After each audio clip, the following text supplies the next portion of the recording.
So welcome to signature e com solution. I am Rishi. आज की video Flipkart sellers के लिए एक बहुत ही डिमांडिंग टॉपिक पे आज वीडियो बनाने वाला हूँ, that is Flipkart advertisement. Flipkart advertisement के बारे में मुझे काफ़ी सवाल आते रहते हैं टाइम टू टाइम कि सर फ्लिपकार्ट एडवर्टीजमेंट को लेके वीडियो बनाइए, सही है या नहीं है फ्लिपकार्ट पे एडवर्टीजमेंट चलाना। एंड जैसे आप देख सकते हैं मेरे सामने मेरे ही एक क्लाइंट हैं जो कुछ टाइम पहले मेरे पास आए थे, तो ये 5-6 सालों से फ्लिपकार्ट पे सेल कर रहे हैं। और आप देखेंगे तो इन्होंने टोटल स्पेंड जो किया है अभी तक फ्लिपकार्ट में वो किया है 3 लाख रुपए का एडवर्टीजमेंट लगाया है। उसमें इनका रेवेन्यू जो आया है वो लगभग 1.5 मिलियन का आया है, दैट मीन 15 लाख के आसपास का इनका रेवेन्यू रहा है, जो कि आता है 4.8% के हिसाब से।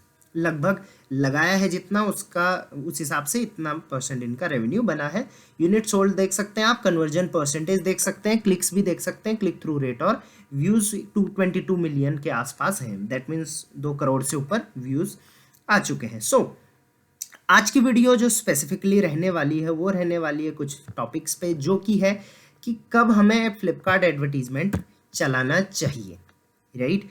क्या कोई इसका स्पेसिफिक टाइम होता है, स्पेसिफिक डेट होता है? हाँ होता है। कौन सा होता है बताऊंगा।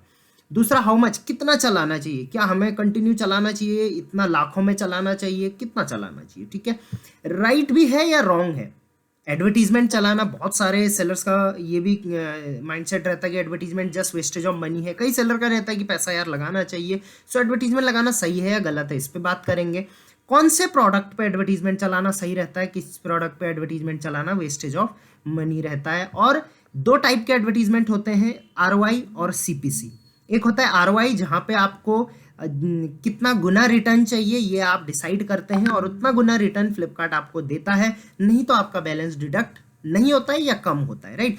दूसरा होता है सीपीसी, जहां पे आप क्लिक्स के पैसे फ्लिपकार्ट को देते हैं, क्लिक थ्रू, इसको बोलते हैं हम कॉस्ट पर क्लिक। आरओआई होता है रिटर्न ऑन इन्वेस्टमेंट।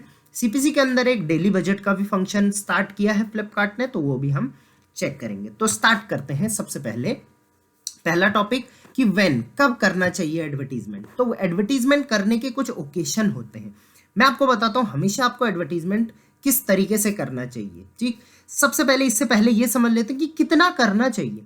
ठीक है, तो हमेशा जितना भी आपका रेवेन्यू हो रहा है फ्लिपकार्ट पे, उसका कुछ परसेंटेज तो आप मत करिए। अगेन समझाता हूं, बहुत सारे सेलर क्या करते हैं, मान के चलिए उनका 1 लाख रुपए की सेल हुई, वो चाहते हैं कि ठीक है यार इसका हम 5 से 10% एडवर्टीजमेंट में लगा देते हैं। तो 5 से 10% हुआ 1 लाख का 10,000 रुपये, आपने 10,000 एडवर्टीजमेंट पे लगा दिए। बट इस 1 लाख में से आपका प्रॉफिट कितना था? हो सकता है आपका प्रॉफिट सिर्फ 15,000 रुपये था या 10,000 रुपये ही था, तो आपका यहाँ पे लॉस हो जाता है। तो आप हमेशा क्या करिए, अपना प्रॉफिट निकालिए, अपना जितना भी सेल्स आपका हुआ उसमें से सारा हटा के आपका प्रॉफिट कितना हुआ, जितना भी आपका प्रॉफिट हुआ है, मैं सजेस्ट करूंगा उसका 10% आप निकाल के रखिए एडवर्टीजमेंट के लिए। अगर आप 50,000 रुपये कमा रहे हैं तो आप 5 से 10% से 15% के बीच में निकाल के रखिए। अगर आपका 50,000 का रेवेन्यू है तो आप 5 से 7,000 रुपये लगाइए हर महीने।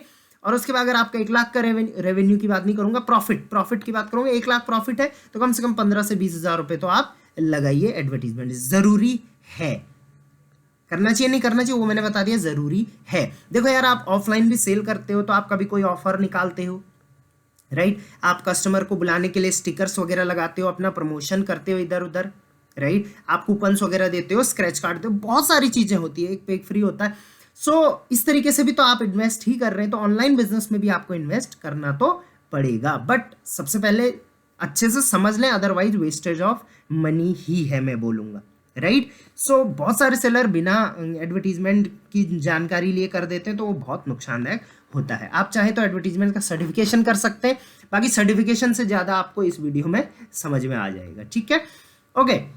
सो ये हमने बता दिया कि कितना लगाना चाहिए, हाउ मच अमाउंट लगाना चाहिए। अब मान के चलिए आपने डिसाइड कर लिया कि भाई मुझे 10,000 का एडवर्टीजमेंट लगाना है। ठीक है, सो अगर आप नए सेलर भी हैं तो भी आप थोड़ा डिसाइड कर सकते हैं कि 2,000-3,000 का मुझे मंथली बेसिस पे लगाना है। अब कब लगाना है, व्हेन?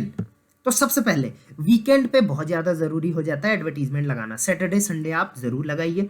प्लस सेल्स के टाइम पे, जब सेल्स चल रही हैं, जैसे बिग बिलियन डे चलती है या उससे पहले बिग सेविंग डेज, बहुत सारी सेल चलती हैं, फेस्टिवल सेल चलती हैं, उस टाइम पे बहुत ज़्यादा मैंडेटरी होता है अपने प्रोडक्ट को आगे हाईलाइट करना, राइट। इस चीज़ का भी आपको ध्यान देना है, क्योंकि देखिए एक चीज़ मैं आपको बता देता हूँ, हम फ्लिपकार्ट का डैशबोर्ड भी साथ साथ में ओपन कर लेते हैं, फ्लिपकार्ट का बायर पोर्टल, ताकि हम इजीली चीज़ों को समझ पाएँ। ठीक है, अब मैं फ्लिपकार्ट के डैशबोर्ड पे जाता हूँ, इसको हम अभी समझेंगे। अभी हम समझ रहे थे कब लगाना चाहिए, तो एक वीकेंड बता दिया, एक फेस्टिव सीजन बता दिया। तीसरा, अब एडवर्टीजमेंट को हमेशा एक पीरियोडिक बेस पे लगाइए। पीरियोडिक बेस पे मतलब मान के चलिए आपका 1000 2 हजार रुपये या 5000 रुपये का बजट है, 5000 का मान लेते हैं, तो एक महीने में 5 हफ्ते होते हैं, तो आप हर हफ्ते लगाइए। तो हमेशा पीरियोडिक बेस पे लगाइए, ऐसा नहीं कि 5000 एक बार लगा दें उसके बाद 25 दिन बैठे रह गए। इस चीज़ का भी ध्यान रखना है आपने। ठीक है, नेक्स्ट हमने देख लिया व्हेन, कब लगाना चाहिए, हाउ मच लगाना चाहिए, ये भी देख लिया, राइट है रॉन्ग है ये भी समझ लिया, विच प्रोडक्ट हम अभी समझेंगे। ठीक है, अब देख लेते हैं कौन से प्रोडक्ट पे लगाना चाहिए। सबसे पहला एडवर्टीजमेंट कैंपेन आता है ROI कैंपेन। ROI होता है रिटर्न ऑन इन्वेस्टमेंट। यहाँ पे आप फ्लिपकार्ट को डिमांड करते हैं कि अगर मैंने 1000 रुपये लगाए हैं तो मुझे इसका 5% रिटर्न ला के दीजिए। ठीक है, जैसे एक एडवर्टीजमेंट कैंपेन हम चेक कर लेते हैं जो ROI हो, यहाँ से आपको पता चल जाएगा कैंपेन टाइप कौन सा है। मान के चलिए ये कैंपेन है ROI, बट ये एक सैंपल के लिए बनाया गया है। हम नीचे आ जाते हैं, स्मार्ट ROI, ये वाला कैंपेन देख लेते हैं। ठीक है, तो ये वाला कैंपेन चलाया था नाम से फैब 2022। ठीक है, यहाँ पे विमेन फुटवेयर में ये चलाया गया था, लगभग 1000 रुपये का बजट था, तो ये आपका टैक्स कटने के बाद 847.46 का बजट ही रह जाता है, बाकी आप एज ए GST क्लेम कर सकते हैं। एक्सपेक्टेड ROI था 6 का एक्सपेक्टेड ROI, मतलब 1000 रुपये आपने लगाए, 6 का एक्सपेक्टेड चाहिए, मतलब लगभग 6000 की सेल चाहिए। तो फ्लिपकार्ट आपको यहाँ पे 6000 की सेल ला के देगा, अदरवाइज आपका पैसा डिडक्ट नहीं होगा। समझ रहे हैं आप मेरी बात? तो कहीं ना कहीं ROI का आप बेहतर तरीके से यूज करेंगे तो आपका पैसा नहीं कटेगा। अब देखिए एक्चुअल ROI फ्लिपकार्ट ने कितना दिया है आपको, 12% का दिया है। आपने 6 मांगा था, 12 मिला है। व्यूज को आप छोड़ दीजिए, क्योंकि ROI में हमेशा सेल पे पैसा कटता है। क्लिक्स इतने हैं, सोल्ड यूनिट है 38 आइटम, रेवेन्यू हुआ है 10,000 रुपये का, मतलब आपने 1000 रुपये लगाए थे और 10,000 का रेवेन्यू आया है। टैक्स हटा के तो ये 12.03% का गया है। कन्वर्जन रेट आप देख सकते हैं, क्लिक थ्रू रेट भी आप देख सकते हैं, इसका मतलब अच्छा रिजल्ट आया है, राइट। तो इस तरीके से फ्लिपकार्ट का एडवर्टीजमेंट ROI चलता है। कैसे लगाते हैं वो भी मैं अभी आपको बताऊंगा, कैसे प्रोडक्ट पे लगता है उसको भी मैं आपको बताऊंगा। अब मान के चलिए ये ROI आपका अच्छा चला, इस पर आप सब कुछ देख सकते हैं। अब यहाँ पे ऑप्शन है आपके पास, आप इसको पॉज कर सकते हैं। ये ऑलरेडी कंप्लीट हो चुका है इसका बजट, तो पॉज अब करें भी तो कोई इशू नहीं। बीच में आप चाहे तो पॉज भी कर सकते हैं, ऐसा नहीं कि एक बार लगा दिया तो दोबारा आप उसे पॉज नहीं कर सकते, कर सकते हैं। आप चाहे तो कैंपेन को बीच में एडिट भी कर सकते हैं, उसके बाद अबॉर्ट भी कर सकते हैं, कभी भी उसको खत्म कर सकते हैं, और कॉपी भी कर सकते हैं। कॉपी करेंगे तो सेम टाइप का एडवर्टीजमेंट दोबारा लग जाएगा, जस्ट आपको उसमें मनी ऐड करना रहता है। ठीक है, सो अब आ जाते हैं कैंपेन को क्रिएट करना कैसे, सही तरीका क्या है। अगर गलत तरीके से करेंगे तो देखिए बहुत नुकसान होने वाला है, आपका पैसा वेस्टेज होने वाला है। तो ROI कैंपेन को हम एक स्मार्ट ROI कैंपेन भी बोलते हैं, ये शायद कंफ्यूजन आपको ना हो इसलिए। अब आ जाते हैं हमारे क्रिएट कैंपेन पे। क्रिएट कैंपेन पे सबसे पहले आपने यहाँ पे क्रिएट कैंपेन में नाम रख लेना है। ठीक है, तो मैं रख लेता हूँ सिग्नेचर ई-कॉम सोल्यूशन करके मैं नाम रख लेता हूँ ROI। ठीक है, ROI कैंपेन हम चला रहे हैं, इसको एक सैंपल के लिए हम क्रिएट करेंगे। ठीक है, सबसे पहले आपने नाम डिसाइड कर लिया। नाम आप XYZ कुछ भी रख सकते हैं, आर्टिकल के नाम से भी आप रख सकते हैं। अब हमें यहाँ पे SKU सर्च करना है कि किस SKU पे आप लगाना चाहते हैं। तो स्मार्ट ROI कैंपेन गाइस सिर्फ उसी प्रोडक्ट पे लगता है जो आपका ऑलरेडी हाई सेल हो रहा हो। मैं अगेन रिपीट करता हूं, जो ऑलरेडी हाई सेल हो रहा हो, और हाई सेल का मतलब एटलीस्ट एक महीने में उसके हर दिन एक एक ऑर्डर निकल रहे होने चाहिए, या एक महीने में नहीं भी तो 25 ऑर्डर तो निकल रहे होने चाहिए, तभी वो आपका एक हाई सेलिंग माना जाएगा। तो हमेशा स्मार्ट ROI मैं प्रेफर करता हूँ। टॉप 3 प्रोडक्ट जो आपके होते हैं आप उन पे स्मार्ट ROI चलाइए, क्योंकि उन पे आप ऑलरेडी रेवेन्यू कमा रहे हो, बट आपको रेवेन्यू और ज़्यादा चाहिए तो आप फ्लिपकार्ट को एडवर्टीजमेंट के लिए सजेस्ट करते हो, राइट। सो हम कैसे देखेंगे कि कौन सा प्रोडक्ट अपना टॉप सेलिंग है, उसके लिए आप दूसरे टैब में यहाँ पे सर्च ट्रैफिक रिपोर्ट को ओपन कर लेंगे। सर्च ट्रैफिक रिपोर्ट पे जाने के बाद आप पिछले 1 महीने का फिल्टर लगा लेंगे। यहाँ से लगभग 1 महीने का डेटा आपके पास होना चाहिए। मैंने 28 दिन का डेटा लगा लिया है। नीचे स्क्रॉल करेंगे, सेल्स के साइड में ये बटन है, इसको प्रेस करेंगे। अब आप देख लीजिए यहाँ पे ऑर्डर में आ गया है कि किसके सबसे ज़्यादा ऑर्डर है, किसके दूसरे नंबर पे सबसे ज़्यादा ऑर्डर है, तीसरे नंबर पे। ठीक है, तो हम सबसे टॉप वाले को उठा लेते हैं, ये अपना टॉप आइटम है, इसको हम उठा लेते हैं और SKU में सर्च कर लेते हैं। इसके काफ़ी अच्छे ऑर्डर हैं, एक दिन के 4-5 ऑर्डर है, स्टॉक अच्छा है, स्टॉक चेक कर लीजिएगा इसका स्टॉक है या नहीं है। इसको हम क्लिक कर लेते हैं, क्लिक करते ही यहाँ पे देखेंगे एक प्रोडक्ट ऐड हो गया है। दूसरा प्रोडक्ट हम ऐड करेंगे, आप चाहें तो मान के चलिए आप 1000 रुपये का बजट में एक ऐड लगाते हैं, ठीक है, 1000 रुपये का मिनिमम बजट लगता है फ्लिपकार्ट पे। 1000 रुपये का अगर आप एडवर्टीजमेंट चला रहे हैं तो आपने कोशिश करनी है कि उसके अंदर मैक्सिमम 3 प्रोडक्ट ही ऐड करिए। 3 से ज़्यादा करेंगे तो वो जो एडवर्टीजमेंट है वो बेस्ट रिजल्ट नहीं दे पाएगा। दूसरी चीज़, आप हमेशा एक एडवर्टीजमेंट में एक ही कैटेगरी को पे एडवर्टीजमेंट लगाइए, 2-3 कैटेगरी पे एडवर्टीजमेंट मत चलाइए। अदरवाइज क्या होगा, एक कैटेगरी अच्छा बजट कंज्यूम कर लेगी और एक कैटेगरी मतलब डाउन रह जाएगी, तो उससे आप अच्छे से जज नहीं कर पाओगे, ठीक है। आ जाते हैं हमारे सेकंड नंबर के बेस्ट प्रोडक्ट पे। देखिए सेकंड नंबर में भी यही आर्टिकल है, तो इस पर हम एडवर्टीजमेंट नहीं चलाएंगे।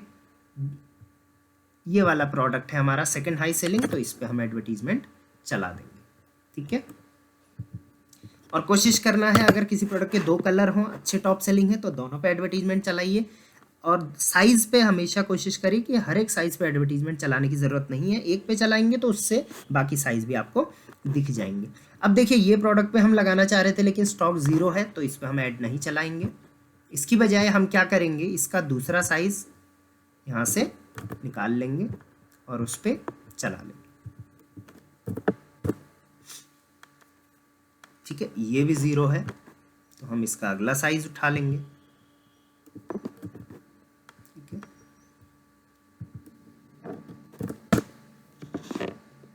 ओके, सो ये आइटम हमारा ऑलमोस्ट 0 आ रहा है सबका, तो आई गेस इस आइटम का हमारे पास स्टॉक नहीं है। तो हम आते हैं अपने अगले हाई सेलिंग प्रोडक्ट पे, जो कि है उसी प्रोडक्ट का ब्लैक, ठीक है। तो इसको हम उठा लेते हैं, लेट्स सी इसका स्टॉक है या नहीं है। आपने स्टॉक ज़रूर चेक कर लेना है, नहीं तो कुछ भी फ़ायदा नहीं होगा आपका एडवर्टीजमेंट चलाने का। ये हमने क्लिक कर दिया, देखिए 2 यहाँ पे आ चुके हैं। आप चाहें तो इन दोनों को रिव्यू भी कर सकते हैं कौन कौन से हैं, ठीक है। बैक आ जाएंगे, नाम सेलेक्ट कर लिया, प्रोडक्ट सेलेक्ट कर लिया, मैं 2 ही सेलेक्ट करूंगा, आप चाहें तो मैक्सिमम 3 सेलेक्ट करिए। नेक्स्ट स्टेप पे क्लिक करेंगे। नेक्स्ट स्टेप पे क्लिक करने के बाद देखिए ऊपर 2 ऑप्शन है, आप CPC चलाना चाहते हैं या ROI, तो हम ROI चलाना चाह रहे थे, ठीक है। ROI में थोड़ा नीचे आएंगे तो यहाँ पे देखिए डेट सेलेक्ट हो गई है, कब की डेट, आज की डेट से ये ऐड चलेगा, कितने बजे से चलेगा, ये 12:45 अभी का टाइम आ गया है, अभी इतना ही टाइम हो रहा है। बट जब भी आप ऐड चलाते हैं 2 घंटे बाद ही वो लाइव होता है। बट मैं हमेशा सजेस्ट करता हूँ कि ऐड आप चलाएं तो हमेशा उसको शाम के 7 बजे के बाद ही रन करें, क्योंकि उस टाइम पे फिर कस्टमर ज़्यादा रहते हैं, दिन में कस्टमर ज़्यादा नहीं रहते हैं या फिर सीरियसली बाइंग नहीं करते हैं। तो शाम के हम लगभग 5-6-7 बजे के आसपास का टाइम सेट कर लेंगे। मैं यहाँ पे 7:45 का टाइम सेट कर देता हूँ, आपने यहाँ पे सेट कर दिया। आप चाहें तो यहाँ पे इसको हटा सकते हैं और एंड डेट लगा सकते हैं कि भाई मुझे कब से कब तक चलाना है। आप चाहें तो इसको टिल बजट एंड कर सकते हैं, तो टिल बजट एंड ही आप इसको करिए, ठीक है। और आपको इस चीज़ का भी ध्यान रखना है हमेशा, बहुत सारे सेलर को लगता है कि भाई मेरा ऐड जितना लंबा चलेगा उतना अच्छा है, नहीं, ऐड जितना छोटा चलेगा उतना अच्छा है। इसका मतलब मान के चलिए आप आज 1000 रुपये का ऐड लगाया और वो ऐड आगे वाले 5 दिन तक चला और 5 दिन तक आपको रिजल्ट मिला 1000 का 5000 की सेलिंग, तो ये आपको 5 गुना रिटर्न मिला है, लेकिन 5 दिन में मिला है, राइट। वहीं आपका बजट अगर एक ही दिन में खत्म हो गया, ROI की बात कर रहा हूं मैं, एक ही दिन में खत्म हो गया, तो एक ही दिन में आपको 5 गुना रिटर्न मिल गया इसका मतलब, ठीक है। तो जल्दी खत्म हो ROI तो उतना अच्छा है। जिसका ROI अगर 1000 रुपये आपने लगा रखे हैं और 5-7 दिन से ऊपर हो गया तो आप उसे हटा दीजिए, आपने ऐड अच्छा नहीं चला रखा है इसका मतलब, ठीक है। बजट पे आ जाते हैं, 1000 रुपये बजट हम डिसाइड कर लेते हैं, ठीक है। उसके बाद एक्सपेक्टेड ROI पे आ जाते हैं। एक्सपेक्टेड ROI मैंने आपको बता दिया कि 1000 रुपये का आप कितना गुना रिटर्न चाहते हैं, तो मैं चाहता हूँ आप पहले देख लीजिए कितना हो रहा है, उसका ज़्यादा ही आप करिए। यहाँ पे मैं 6 गुना रिटर्न चाहता हूँ, ठीक है। लोएस्ट आप 0 लगा सकते हैं, हाईएस्ट आप 9.8 गुना तक लगा सकते हैं यहाँ पे, ठीक है। हर कैटेगरी वाइज ये अलग अलग होता है, राइट। यहाँ पे आप वो मतलब कीवर्ड आप यहाँ पे डाल सकते हैं जिन पे आप अपना प्रोडक्ट रैंक नहीं करवाना चाहते हैं, या उन पे आप चाहते हैं कि उन पे रैंक ना करें, उन पे रैंक करें तो उन पे बजट ना कटे। तो ऐसा कुछ है नहीं, आप ज़्यादा इसमें डीप में जाने की ज़रूरत नहीं है, वो हम लेटर ऑन एडवांस एडवर्टीजमेंट में देखेंगे। ठीक है, ये दो चीज़ हम तीन चीज़ हमने यहाँ पे सेलेक्ट कर ली है। नेक्स्ट स्टेप पे आ जाते हैं। नेक्स्ट स्टेप देखिए, रिव्यू कर लीजिए अपना एडवर्टीजमेंट। आपने रिव्यू कर लिया, पे एंड क्रिएट पे आ जाएंगे। तो एक चीज़ को मैं आपको बता दूं, बहुत सारे सेलर को ये कन्फ्यूजन भी रहता है कि जो हम ये बजट चलाएंगे, ये बजट कहाँ से कटेगा, एटीएम कार्ड, पैन कार्ड किससे लगाएंगे। तो देखिए मैं आपको बता देता हूँ, ये जो बजट आता है वो हमेशा आपके सेटलमेंट में से कट जाता है। ठीक है, तो आपको सबसे पहले यहाँ पे टॉपअप करना पड़ता है। टॉपअप करते ही यहाँ पे आप डालिए कितना टॉपअप आपको करना है, कंटिन्यू कर देंगे तो यहाँ पे ऐड मनी कर देंगे तो आपका ऐड हो जाएगा। आपका इतना पैसा फ्लिपकार्ट का देना बाकी है, उसमें से 1000 रुपये डिडक्ट हो जाएंगे। ऐड मनी करेंगे, उसके बाद ऐड मनी करने के बाद आपके वॉलेट में ऐड हो जाएगा। उसके बाद हम पे एंड क्रिएट पे क्लिक करेंगे यहाँ पे, तो आपका एडवर्टीजमेंट रन हो जाएगा। मैं अभी क्रिएट नहीं कर रहा हूँ, जस्ट मैंने आपको सिखाने के लिए ड्राफ्ट में ये बना दिया है। कई बार क्या होगा, आप एडवर्टीजमेंट चलाएंगे, 1000 रुपये ऐड भी कर देंगे, लेकिन वो 1000 रुपये यहाँ पे शो करेगा और आपका ऐड ड्राफ्ट में ही शो करेगा। तो उस केस में अगेन आपको यहाँ पे एडिट पे क्लिक करना है और फिर से नेक्स्ट स्टेप पे एंड क्रिएट करके ओके कर देना है। तो आपका जो 1000 रुपये है वो लाइव यहाँ पे लाइव करके आ जाएगा। ठीक है, बट अगेन मैंने आपको बताया, जो आप जो आप टाइम सेलेक्ट करोगे उसी टाइम ये लाइव होगा। और अगर आपने अभी का कर रखा है तो 2 घंटे तो कम से कम लाइव होने में लगेंगे। तो ये था गाइस स्मार्ट ROI कैंपेन। अब इस कैंपेन में क्या होगा, आप यहाँ पे ट्रैक कर सकते हैं। आपने 6 गुना रिटर्न मांगा था, 6 गुना नहीं मिलेगा, फ्लिपकार्ट को लग रहा है 6 गुना नहीं मिल रहा है, तो आपका बजट का जितना कटा हुआ है पैसा उतना ही कटेगा, उससे आगे नहीं डिडक्ट होगा। आप चाहें तो उसको रिफंड भी करवा सकते हैं। रिफंड करने का कोई ज़्यादा बड़ा प्रोसेस नहीं है, आपने उसको अबॉर्ट करना है। अबॉर्ट करने के बाद वो पैसा आपके वॉलेट में आ जाएगा। वॉलेट में आने के बाद आप यहाँ पे विड्रॉल सेंटर में जाएंगे और विड्रॉल सेंटर में जाने के बाद जितना भी बजट है उसको विड्रॉ कर लेंगे। यहाँ पे विड्रॉ का ऑप्शन आपके सामने आ जाएगा। ठीक, आई होप ROI कैंपेन आप समझ चुके हैं। अब आ जाते हैं CPC कैंपेन पे। अब CPC कैंपेन का मतलब होता है कॉस्ट पर क्लिक। मैं बहुत सारे सेलर को देखता हूँ, वो टॉप सेलिंग प्रोडक्ट उठाते हैं, उन पे CPC बजट चला देते हैं, 10 मिनट के अंदर अंदर आपका बजट खत्म हो जाता है। आप एक चीज़ का ध्यान रखिए, CPC बजट हमेशा होता है कॉस्ट पर क्लिक। यहाँ पे आपको क्लिक के पैसे कटेंगे, सेल का ही नहीं। फ्लिपकार्ट को यहाँ पे आपकी सेल से मतलब है ही नहीं, आप सेल आए ना आए डजेंट मैटर, वो बस आपका प्रोडक्ट लोगों तक दिखाएगा और लोगों तक दिखाएगा आपका प्रोडक्ट, तो ऑब्वियसली आपका प्रोडक्ट पे क्लिक होंगे। क्लिक होगा, अगर आपके प्रोडक्ट की क्वालिटी अच्छी है, रेटिंग अच्छी है, तो कस्टमर बाय करेगा, अदरवाइज नहीं करेगा या कार्ट में ऐड कर देगा। तो CPC कैंपेन में फ्लिपकार्ट को आपके जो रेवेन्यू से है वहाँ पे कोई मतलब नहीं है, वो जस्ट आपके क्लिक्स पे पैसे काटेगा। ठीक है, तो मैं जैसे आपको दिखा देता हूँ, मान के चलिए ये प्रोडक्ट है, अगर हम इस पे CPC लगा दें अभी, तो इस पे देखिए ऑलरेडी 2000 क्लिक आ रखे हैं पिछले सिर्फ 1 महीने में, राइट। अब 2000 क्लिक बिना पैसे के आए हैं, अगर हम इस पे CPC लगा दें तो अगले जितने भी क्लिक आएंगे उस पे पैसा कटेगा। तो इस पे ऑलरेडी देखिए 2000 19,000 क्लिक्स आ रहे हैं, तो इन पे हमें CPC बजट चलाने की ज़रूरत नहीं है, क्योंकि इन पे ऑलरेडी विजिबिलिटी हाई है। हमेशा उन्हीं प्रोडक्ट पे आप CPC बजट चलाइए। 2 टाइप के प्रोडक्ट, पहला जो आपने नए ऐड करे हैं, जब आप नए प्रोडक्ट ऐड करते हैं उनको आप CPC बजट में चलाते हैं तो उन पे क्लिक्स एंड व्यूज़ आते हैं, राइट। क्लिक्स एंड व्यूज़ आते हैं तो अगर आपका प्रोडक्ट अच्छा है, कॉस्ट अच्छी है उसकी, तो कस्टमर खरीदेगा। नहीं खरीदेगा तो आप समझ जाओ कि क्लिक्स एंड व्यूज़ आए फिर भी नहीं खरीदा, तो आपको उसमें कुछ चेंजेस प्राइस में करने की ज़रूरत है। तो पहला तो आप इसलिए करते हैं CPC कैंपेन। दूसरा, कुछ लो सेलिंग है उसको आप हाई विजिबल करने के लिए CPC कैंपेन चलाते हैं। ठीक है, मैं बहुत सारे देखता हूँ, बहुत सारे सेलर मुझे बोलते हैं कि सर मुझे अकाउंट मैनेजर जो मिले हैं उन्होंने बोला चला दो ये वो सब। तो देखिए वो फ्लिपकार्ट के एंड से बात करते हैं, तो आपको CPC इसीलिए बोलेंगे हमेशा ताकि आपका बजट जल्दी कंज्यूम हो। आप वीडियो को पूरा देखिए, लॉजिकली सोचिए और फिर ही बजट चलाइए। ठीक है, तो हमने कोई भी टॉप अपना लो सेलिंग प्रोडक्ट या फिर न्यू प्रोडक्ट उठाना है और उस पर आपने CPC कैंपेन चलाना है। इसका नाम रख लेते हैं हम signature e-com solution CPC budget. ठीक है, ये सर सैंपल के लिए मैं बना रहा हूँ। अगेन यहाँ पे SKU 3 ही करिए, बहुत बेहतर रहेगा, एंड एक ही कैटेगरी के हों तो और बेहतर रहेगा। आप यहाँ पे उसका SKU सर्च करिए, आप अपना देख लीजिए कौन सा आपका नया प्रोडक्ट है या कोई लो सेलिंग है, उस किस पे आपको ऐड लगाना है। मैंने बता तो दिया किस पे लगाना है। मान के चलिए वो प्रोडक्ट ये है, ठीक है, ये और ये, वैसे एक ही पे नहीं लगाना है, हम कोई और प्रोडक्ट देख सकते हैं। बाकी अभी आप यहाँ पे सर्च करेंगे तो वो प्रोडक्ट यहाँ पे आ जाएगा। मैं जस्ट एग्जांपल के लिए इसको सेलेक्ट कर लेता हूँ। स्टॉक भी एक ही है बट फिर भी मैं इस पे चलाने का आपको दिखा देता हूँ। स्टॉक एक है तो ऐड ना चलाएं, कम से कम स्टॉक 10 का होना चाहिए, ठीक है। इसको हम नेक्स्ट कर लेंगे, जस्ट एक एग्जाम्पल के लिए है ये, ठीक है। अब हम CPC चला रहे हैं तो CPC पे क्लिक कर लीजिए। CPC में एक चीज़ का आपको ध्यान रखना है जो कि बहुत सारे सेलर नहीं करते हैं और उनका पैसा कट जाता है, अच्छे से नहीं समझते हैं और पैसा बहुत ज़्यादा उनका वेस्ट हो जाता है, ठीक है। वो क्या है वो मैं आपको बताता हूँ। देखिए CPC कैंपेन में भी सेम डेट होती है, टाइम होती है, टिल बजट एंड आप कर सकते हैं, ठीक है। उसके बाद यहाँ पे आप बजट लगाते हैं। मान के चलिए आपने 1000 रुपये का बजट लगा दिया, ठीक है। 1000 रुपये का बजट आपने लगाया, 1000 रुपये के आप क्या मांग रहे हैं फ्लिपकार्ट से, क्लिक मांग रहे हैं, ठीक है।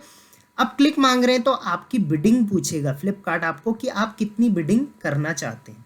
बिडिंग का मतलब क्या होता है कि एक क्लिक का आप कितने रुपए फ्लिपकार्ट को पे करने को तैयार हैं, ठीक है। जैसे फ्लिपकार्ट के डैशबोर्ड पे आ जाते हैं। मान के चलिए मैं बेच रहा हूँ साड़ी पे आ जाते हैं।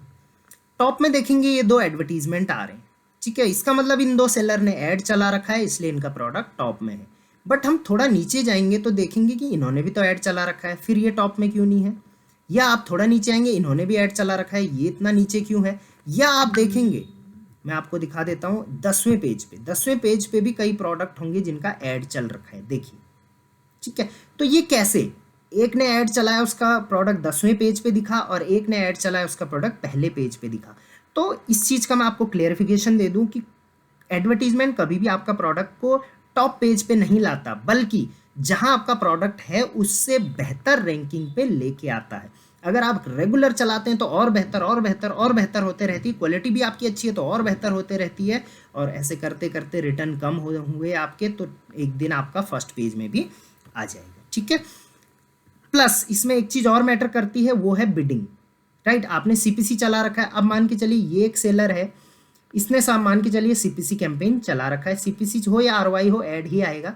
अब ये 2 सेलर हैं, एक ये है एक ये है, दोनों का प्रोडक्ट साड़ी है। मान के चलिए दोनों की रैंकिंग ऑलमोस्ट सेम है, बट किसका ऊपर शो करेगा, जिसका बिडिंग ज़्यादा होगी, राइट। तो मान के लोवेस्ट आप बिडिंग यहाँ पे 0.68 लगा सकते हैं, मतलब एक क्लिक पे आप 0.68 रुपीज़ देने को तैयार हैं फ्लिपकार्ट को। आप चाहे तो इसको बढ़ा भी सकते हैं, मैं हमेशा आपको सजेस्ट करूंगा कि आप इसको लोवेस्ट ही रखें, 0.68 ही रखें।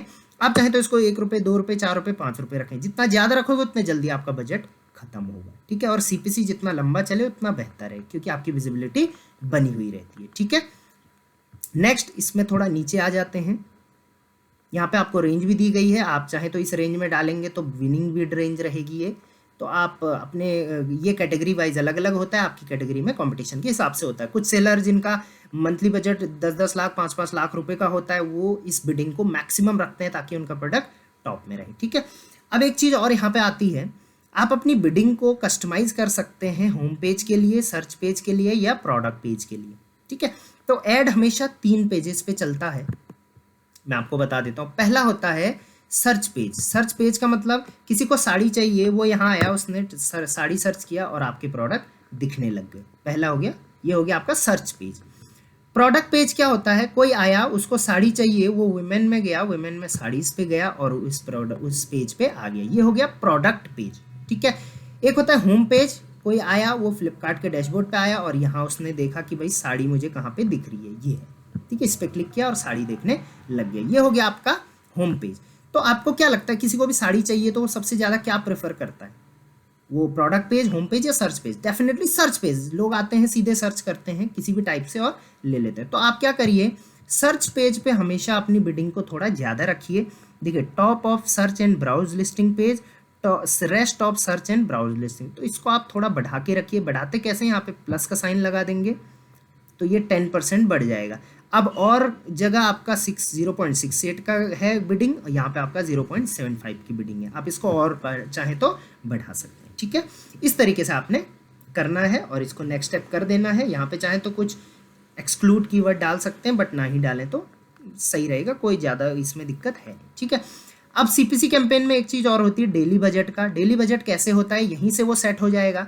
आप यहाँ पे अगर क्लिक करेंगे, देखिए आपने टिल बजट एंड को हटा दिया, आपने यहाँ पे एंड डेट लगाई। एंड डेट मतलब मैं भाई सीपीसी चलाना चाहता हूँ आज से लेके और आने वाले 2-3 दिन तक, चाहे मान के चलिए सेल इवेंट चल रहा है तो मैंने 3 तारीख तक चला दिया। अब मैं इक्वली डिवाइड कर देता हूँ यहाँ पे, ठीक है। तो ये बजट इक्वली डिवाइड हो जाएगा हर दिन के लिए, ठीक है। तो इस चीज़ का भी आपको ध्यान में, ऐसे भी होता है बट अभी हम सिर्फ टिल बजट एंड ही इसको करेंगे, ठीक है। नेक्स्ट स्टेप कर लेंगे यहाँ से। नेक्स्ट स्टेप करने के बाद अगेन ये आपका आ जाएगा रिव्यू, क्या कैसा आपने किया है, यहाँ पे आपका दिखाएगा आपको। पे and create again top up wallet करेंगे, ऐड मनी करेंगे वॉलेट में यहाँ से, और उसके बाद अगेन आपका एडवर्टीजमेंट रन हो जाएगा, ठीक है। तो हमने ये 2 एडवर्टीजमेंट चलाए, आप यहाँ पे देख सकते हैं, एक सीपीसी था, एक आरओआई था, कितनी डेट को चलाया, कब से लाइव है वो दिख जाएगा। बजट टाइप टोटल है, उसके बाद बजट कितना लगा रखा है यहाँ पे आ गया। कंज्यूम जैसे जैसे आपका बजट होगा यहाँ पे दिखाएगा। कभी कभी यहाँ पे डेटा बहुत लेट दिखाता है, तो उस चीज़ का भी आपको ध्यान रखना है कि एग्जैक्ट कर हर बार होता नहीं है। हाँ, अगर आप 1-2 दिन बाद देखोगे तो वो एग्जैक्ट डेटा आपको मिल जाएगा। व्यूज़ कितने आए, क्लिक्स कितने आए, कितने यूनिट सोल्ड हुए, रेवेन्यू कितना आया, आरओआई कितना आया, वो देख सकते हैं। यहाँ से आप जो अच्छा चल रहा है उसको कॉपी भी कर सकते हैं, अबॉर्ड भी कर सकते हैं, और यहाँ पे एडिट का ऑप्शन भी हो जाता है, राइट। तो आप इस तरीके से अपने एडवर्टीजमेंट कैंपेन्स को रेगुलर बेस पे मॉनिटर कर सकते हैं। और अगेन मैंने आपसे बोला कि एडवर्टीजमेंट को अगर अच्छे से समझें तो आपका पैसा वेस्टेज नहीं है, वो आपका एक एडवांटेज है। और अगर आप बिना नॉलेज के एडवर्टीजमेंट चला रहे हैं तो वेस्टेज ऑफ मनी है। और एक चीज़ मैं आपको और बता दूं, मैं अमेज़ॉन में बिज़नेस देखता हूं, मैं मीशो पे भी बिज़नेस देखता हूं, कई क्लाइंट्स हैं मेरे जो बिज़नेस में जिनका हैंडल करता हूं। तो फ्लिपकार्ट का जो एल्गोरिदम है, फ्लिपकार्ट का जो एडवर्टीजमेंट का एल्गोरिदम है, ये मुझे सबसे बेस्ट लगता है। मतलब फ्लिपकार्ट पे एडवर्टीजमेंट जो आरओआई है वो और किसी पोर्टल पे नहीं मिलता है, तो ये काफ़ी अच्छा है, आप इसका एडवांटेज ले सकते हैं, राइट। तो ये था आप आज का पूरा complete video Flipkart CPC campaign plus Flipkart ROI smart ROI campaign को लेकर। आई होप आपके सारे डाउट्स क्लियर हो गए होंगे, जो कि आपका सर्टिफिकेशन को लेके भी नहीं हो पाना था। ये मैंने आपको क्लियर बताया है अपने एक्सपीरियंस को लेके। बाकी फ्लिपकार्ट, अमेजॉन, मीशो के रिगार्डिंग कोई भी डाउट्स, कोई भी सर्विसेज की ज़रूरत हो, डायरेक्ट कॉन्टैक्ट करें, डिस्क्रिप्शन में मेरा नंबर दे रखा है। एंड अगेन सब्सक्राइब कर देना, लाइक कर देना, और कमेंट में ज़रूर बताना कि कैसा आपको वीडियो लगा है, नेक्स्ट वीडियो किस टॉपिक पे चाहिए, ये भी आपको ज़रूर बताना है। आई होप हमारे जितने भी टॉपिक हमने लिखे थे वो क्लियर हो चुके हैं। सो अब ये बहुत अच्छा है। अच्छा, एक चीज़ का लास्ट में आपको एक और ध्यान देना है, अगर आप डेली बजट चला रहे हैं और उसको पॉज नहीं कर रहे हैं तो आपका रेगुलर बजट कटता रहेगा। तो इसका भी आपको रेगुलर बेस पे देखते रहना है कि कोई डेली बजट लाइव तो नहीं है। वो आप कैसे देख सकते हैं, यहाँ से स्टेटस पे जाएंगे, और स्टेटस पे जाने के बाद आप यहाँ से लाइव कैंपेन पे क्लिक करेंगे और अप्लाई कर देंगे, तो देखेंगे अभी कोई भी लाइव नहीं है। जो लाइव है आप चेक उसको कर लेंगे, ठीक है। और जो बहुत टाइम से लाइव है उसको रिजल्ट नहीं मिल रहा है तो उसको आप अबॉर्ट करिए, पैसा अपना वॉलेट में डाल के विड्रॉ कर लीजिए, आपके अकाउंट में आ जाएगा। आई होप वीडियो आपको हेल्पफुल रही होगी। Till then thank you very much, keep selling on.